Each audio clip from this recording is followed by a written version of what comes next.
Next case law is Samsung India versus Deputy Commissioner of Income Tax 2014. So in this case, a notice is issued by assessing officer under section 148 who can assess approach High Court against notice under section 148.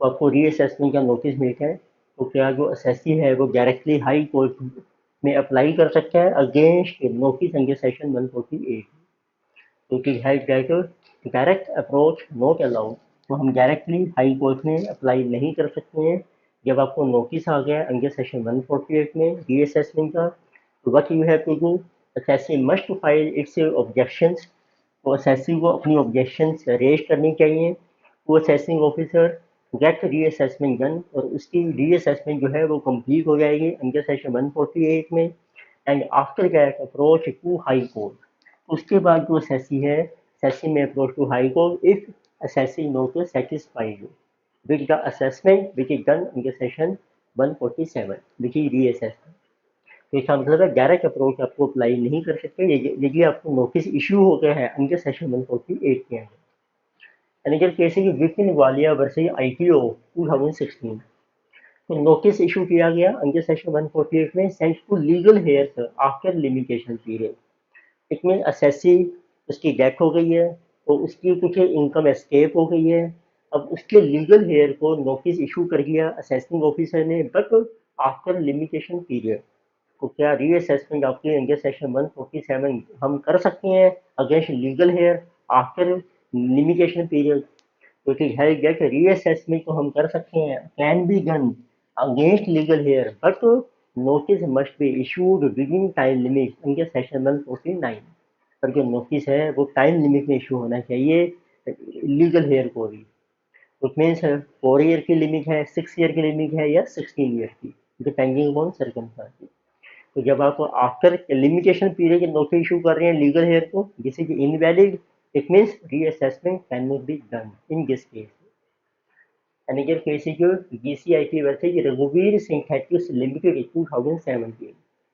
उसमें है अब different views हैं different high court पे on nature of expenditure जैसे Punjab high court का different view है Delhi high court का different view हो सकता है तो उस केस में अब कौन सा रूल अप्लाई होगा असेसी के ऊपर उसमें ये डिसीजन लिया गया है क्योंकि सुप्रीम कोर्ट का रूल नहीं है इसमें तो law with in jurisdiction of SSC तो एसएससी का ज्यूरिसडिक्शन देखो तो उस ज्यूरिसडिक्शन में एरिया में जो हाई कोर्ट अप्लाई होती है उसका डिसीजन वैलिड हो जाएगा it means law with in jurisdiction of SSC shall be valid यदि गो फॉर एग्जाम्पल अब दिल्ली हाई कोर्ट है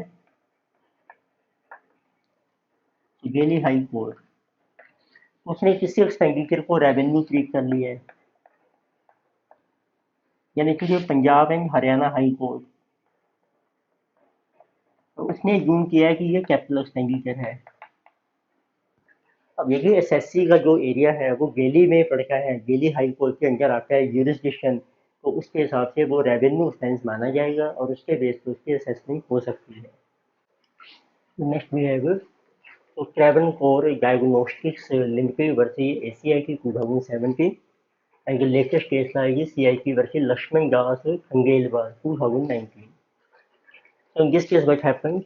Notice not issued under section 143(2). So question is whether assessment can be done under section 143(3). There is one rule section 292 BB. So section 292 BB provides that where the assessee has participated in proceedings तो कई बार होता है आपको notice issue नहीं भी हुआ है but फिर भी आपको किसी और सोर्स से पता लग जाता है तो आप जब असेसिंग ऑफिसर आपको कॉल करके है तो आप उसकी प्रोसीजर में पार्टिसिपेट कर लेता है एसएससी तो अब क्वेश्चन है कि जब आपने प्रोसीजर में पार्टिसिपेट कर लिया है नोटिस इशू नहीं भी किया तो अब उसके बेस पर जो असेसमेंट होगी क्या वो वैलिड मानी जाएगी बट क्वेश्चन यही है कि सेक्शन 292 बी ये भी प्रोवाइड करता है कि एसएससी ने पार्टिसिपेट किया है प्रोसीडिंग में एंड नोटिस जो इशू किया था असेसिंग ऑफिसर ने shall be deemed to be served in time if issued in improper manner और ये कहता है कि एसएससी को मे बी लेट मिला होगा या इम्प्रॉपर था इनवैलिड था उस पर साइन नहीं थे और उस इनवैलिड ऑर्डर के बेस पर भी उसने जो प्रोसीडिंग्स थी उसको अटेंड किया उसके बेस पर उसकी असेसमेंट होगी। तो अब क्या वो वैलिड मानी जाएगी? तो ये सेशन क्या क्या वो वैलिड मानी जाएगी? यदि नोटिस इशू हुआ है और वो चाहे इनवैलिड है, इम्प्रॉपर है। और हम कह रहे हैं कि यदि आपने नोटिस इशू ही नहीं किया, तो शंका है कि आपने नोटिस इशू ही नहीं किया, फिर वो इम्प्रॉपर कैसे बनेगा? तो उस केस में देखिए, एसएससी ने पार्टिसिपेट कर भी लिया प्रोसीडिंग्स में, फिर भी जो असेसमेंट होगी वो इनवैलिड मानी जाएगी। और hence notice must be issued. यदि आपने इशू नहीं किया है तो उसके बेस पर यदि आप असेसमेंट करके हो अंडर सेक्शन 143(3) में, दैट विल बी इनवैलिड। ये इम्पोर्टेंट केस लॉ है कि सेक्शन 290 को बी बी टू 290 को डबल बी को ये कहते हैं कि नोटिस इशू होना चाहिए, चाहे वो इनवैलिड है, गलत है, इम्प्रॉपर है। तो और एसएससी ने पार्टिसिपेट कर लिया है तो वो वैलिड बन जाती है असेसमेंट आपकी। पर जब नोटिस इशू ही नहीं किया, फिर वो इम्प्रॉपर कैसे बनेगा? तो उसके बेस पे जो असेसमेंट होगी वो इनवैलिड मानी जाएगी। तो ऐसे एक और इंटरेस्टिंग केस है, ये भी नया ही है इसी साल का। Valsad district central cooperative bank limited versus ACIT 2019। तो दोनों इंपॉर्टेंट हैं केस लॉ। इसमें क्या किया, in original assessment assessee had produced copy of order of CIT long date back से 96। जैसे असेसमेंट होती है तो कुछ एक्सपेंसेस होते हैं जो आपने क्लेम करने होते हैं, तो उसका हमने एक ऑर्डर सीआईटी ने पास किया था। उसकी वो पास किया था बहुत साल पहले 96 में। तो वो आपने जो कॉपी थी ऑर्डर की वो आपने सबमिट कर दी थी जब आपने रिटर्न फाइल की पिछले सालों में। But in current year SSC है no copy of CIT order. अब एसएससी की जो कॉपी है ऑर्डर की सीआईटी की वो मिसप्लेस हो गई है और उसने रिटर्न फाइल कर दी क्लेमिंग एक्सपेंस। ये वही एक्सपेंस उसने क्लेम किया which was approved in date back order of CIT. अब सीआईटी ने ऑब्जेक्शन लगा ली कि आपने उस ऑर्डर की कॉपी दो हमें, वो तो है नहीं आपके पास, तो जो एक्सपेंस आप क्लेम कर रहे हैं वो डिसअलाउड माना जाएगा।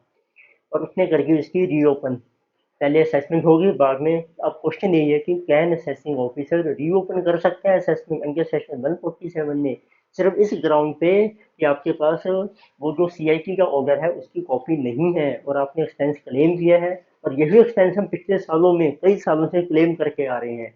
अब अगर इस साल हमें क्लेम नहीं मिलेगा क्योंकि आपके पास उस ऑर्डर की कॉपी नहीं है, तो it has that it is not failure by SSC.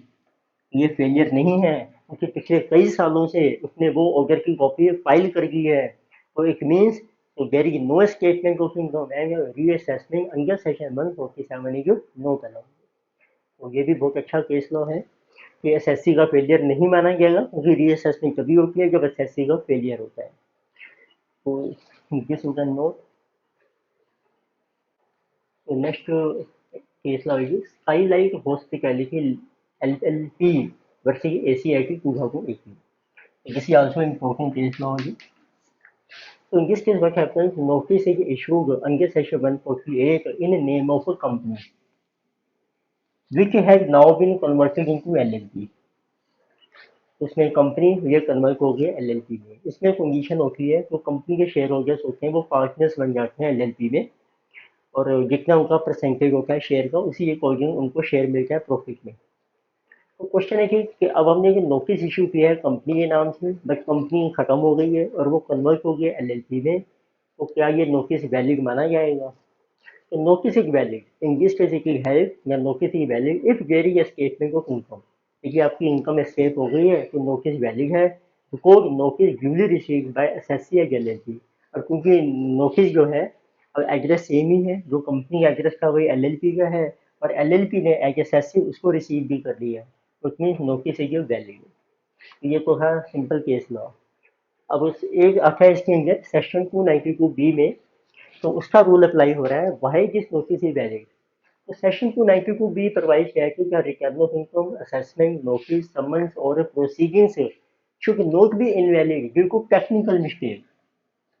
तो एक तरीके से असेसिंग ऑफिसर की ये टेक्निकल मिस्टेक है कि उसको कंपनी के नाम की जगह एलएलपी के नाम के में अगर इशू करना चाहिए था या नोटिस इशू करना चाहिए था। तो किसी का टेक्निकल मिस्टेक है या टेक्निकल डिफेक्ट है या प्रोसीजरल इरेगुलरिटी, तो यदि आपके इस टाइप की कोई मिस्टेक्स होती हैं तो उसके कारण हमारी जो प्रोसीडिंग्स हैं एक विल नॉट बी इनवैलिड, तो प्रोसीडिंग्स हमारी वैलिड ही मानी जाएंगी। तो ये सेक्शन 292 भी कहता है। फिर एक देखें हैं different case law. Principal commissioner of income tax working Maruti Suzuki India limited, अब ये नया केस लाया 2019, ये भी इम्पोर्टेंट है, दोनों मिलकर जुड़ते हैं। इसमें भी हमने नोटिस इशू किया अंडर सेक्शन 148 कि issue with name of venture company now amalgamated with other company. इसमें दो कंपनी का केस है, एक कंपनी अमलगामेट हो गई है दूसरी कंपनी में। तो अब हमने नोटिस इशू कर दिया अंडर सेक्शन 148 में वेंचर कंपनी के नाम से जो रजिस्ट्री नहीं करती है क्योंकि वो मर्ज हो गई है, तो क्या ये वैलिड माना जाएगा? जैसे इस केस में तो वैलिड था जब वो कंपनी कन्वर्ट हो गई थी एलएलपी में। In this case what happened, amalgamated की कंपनी जो थी और जो नई कंपनी है it also participated in proceedings also. तो इसका मतलब है अब सेक्शन 292 बी के हिसाब से तो जब कंपनी ने प्रोसीडिंग्स में पार्टिसिपेशन कर लिया है तो मतलब है कि वैलिड होना चाहिए notice. But in this case venture company does not exist after amalgamation because company is not a person in eyes of law. Company से कहता है कंपनी लीगल पर्सन होती है आइस ऑफ लॉ में। अब कंपनी रजिस्ट्री नहीं करती और इसका रीजन भी होता है जब वेंचर कंपनी लिक्विडेट होती है नई कंपनी में मर्ज होती है, जरूरी नहीं है कि सेम शेयर होल्डर्स होंगे। जो नई कंपनी है उसके अपने नए शेयर होल्डर भी हो सकते हैं, पर एलएलपी में क्या होता है जो शेयर होल्डर होते हैं वही पार्टनर बन जाते हैं। तो डिफरेंस है दोनों में। तो इस केस में हम कहते हैं company does not exist after amalgamation if you know के पर्सन इन आई लॉ। तो जो पर्सन ही नहीं है उसको आप नोटिस कैसे इशू कर सकते हैं? It mean issue of notice to venture company is void ab initio, वो बिगनिंग से ही इनवैलिड माना जाएगा। तो hence notice is not allowed to be issued. और यदि आप इसके बेस पे रीअसेसमेंट करते हैं ऑफ अमलगामेटेड कंपनी की दैट विल बी इनवैलिड। कुछ मीन्स अब ध्यान रखना है आपने, कंपनी जब कन्वर्ट होगी एलएलपी में और आपने कंपनी के नाम से नोटिस इशू किया है अंडर 148 में तो रीअसेसमेंट आपकी वैलिड है। पर जब कंपनी अमलगामेट हो गई है फिर अगर कंपनी और आप वेंचर कंपनी के नाम से नोटिस इशू कर रहे हैं वो आपका इनवैलिड है और रीअसेसमेंट जब करोगे वो भी इनवैलिड हो जाएगी। तो पीडीएफ आप डाउनलोड कर सकते हैं। Thank you.